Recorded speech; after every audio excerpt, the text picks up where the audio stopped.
Hello అండి, నమస్తే. మీ person current feelings ఎలా ఉన్నాయో చూస్తాం. ఓకే, మీ పర్సన్ కరెంట్ ఫీలింగ్స్ ఎలా ఉన్నాయి? ఈ పర్సన్ మిమ్మల్ని చాలా మిస్ అవుతున్నారంటే చాలా బాధపడతా ఉన్నారు.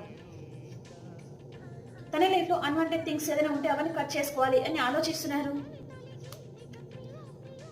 మిమ్మల్ని ఈ పర్సన్ చాలా ప్రేమిస్తున్నారండి. మీ మీద తనకి చాలా ప్రేమ అనేది ఉందన్నమాట. కానీ తన ఫీలింగ్స్ ఏదైతే ఉందో తను ఏమీ చెప్పడం లేదు. తన మనసులోనే తను హోల్డ్ చేసుకొని ఉంటున్నారు. మీతో రీయూనియన్ చేయాలి అని ఆలోచిస్తూ ఉన్నారు ఈ పర్సన్. మిమ్మల్ని ఒక ఎంప్రెస్ లెవెల్లో చూస్తూ ఉన్నారు. తను మీ దగ్గర నుంచి ఏదో జస్టిస్ అనేది కోరుకుంటా ఉన్నారండి. అంటే మీరు ఈ పర్సన్కి కమిట్మెంట్ అనేది ఇవ్వడం లేదనమాట. దాని గురించి ఎక్కువగా ఆలోచిస్తూ ఉన్నారు. అండ్ మీ డీపీ కానీ మీ స్టేటస్ కానీ ఈ పర్సన్ చూస్తూ ఉన్నారనమాట. Okay, bye.